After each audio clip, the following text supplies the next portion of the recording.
What I want to emphasize by showing you that is it depends on what position you're in, what sort of tilt you need through your pelvis. So the ability for you to change the angle of your hips and then from that change in the curve through your lumbar spine becomes very important.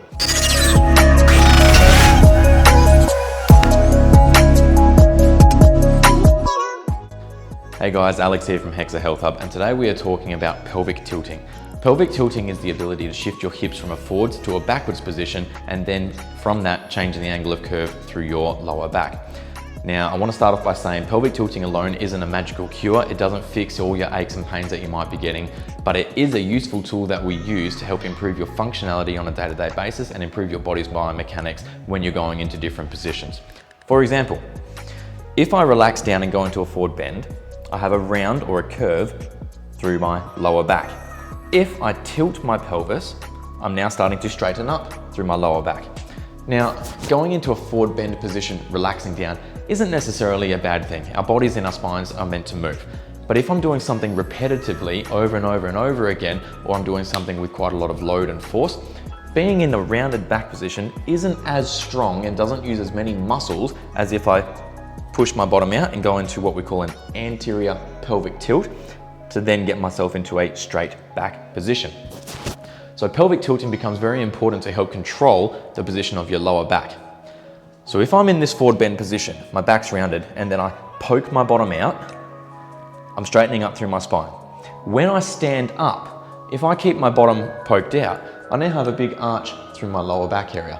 That's not good for us either. So when I'm standing up, I then need to learn how to tuck my pelvis. So now I'm in an upright position again.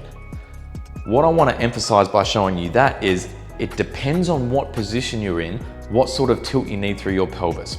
So the ability for you to change the angle of your hips and then from that change in the curve through your lumbar spine becomes very important.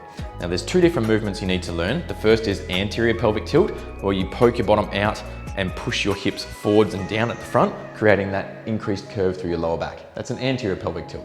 The second move you need to learn is a posterior pelvic tilt, where you are tucking your bottom underneath you and pulling the front of your hips up towards your belly button, thus flattening out that lumbar spine position.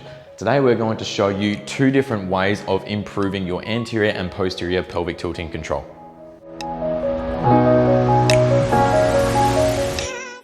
Teaching the posterior pelvic tilt is really important, especially when you're doing core-based exercise to prevent you from loading up into your lower back. For example, if I go into a plank position and I don't have good control of tucking my bottom underneath me using my lower core, I end up sinking through my hips and then arching into my lower back. However, if I develop better pelvic control into that posterior tilt, I can then tuck my bottom underneath me with some strength, with good control, and it helps me to flatten out through my lower back. Going straight into an exercise like a plank without having that good control through your hips is quite difficult to try and build on that posterior tilting strength. So we will regress that a little bit and show you how you can start to improve your posterior tilting ability and control and start to build up a little bit of strength there. Lying onto your back, bending your feet up flat towards your bottom. Start by trying to reach underneath your back. If you can feel a curve or a space through there, try and pull your front of your belly or your pubic bone up towards your belly button. Tuck, and then push my hips away from me. If I push my hips away from me, that's an anterior pelvic tilt. That creates a nice gap under my lower back. Coming the other way, now I can't put my hand onto my back because I've created that tilt through my pelvis, which has changed the angle through my lower back. So start just by creating the gap and then tucking your hips to get rid of the gap. From here, tuck your pelvis, hold that flat back position, and now without that lower back lifting up, bring one foot off the floor. That will start to challenge the strength of this lower core area to prevent your back from arching by your hips tilting forwards. If you can do that, lift one foot up, keep that tuck through your pelvis, and bring your other foot up. If you feel a gap through your back, it means that you don't have the strength or that you've lost that tilt of that posterior pelvic tilt. If that's too easy, and that you can keep both your legs up in this tabletop position while you're keeping that flat back. Start to straighten one leg out away from you. And what you should feel is the further your leg gets away from you, the more your stomach will have to work to keep that posterior pelvic tilt, to keep your back flat.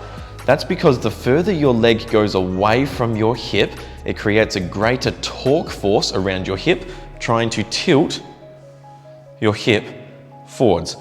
You're then needing to work harder through that lower core to create that tuck movement as your leg goes further away from you, and then it eases off as your leg comes back closer towards you. So going over those again, start by tilting your hips forwards and backwards. Once you can do that, hold that tuck or that posterior tilt through your pelvis, bring one leg up, lower it without letting your back arch, and alternate from side to side. If you can do that, bring one leg up, hold it, bring the other leg up, and work on static holds. If you can do that, work on gently alternating and tapping one foot down away from you without letting your back arch up from your hips tilting forward. That's learning posterior tilt control. When you're teaching posterior pelvic tilting control, we need to put ourselves into a position where the body wants to go into an anterior tilt. Similarly, when we're teaching anterior pelvic tilt control, we need to go into a position that wants your body to move into a posterior tilt. For this, we're going to be standing on our feet and going into a forward bend. As when I go into a forward bend and I'm not using many muscles, my body will relax through my lower back and create a posterior pelvic tilt, which will then curve through my spine.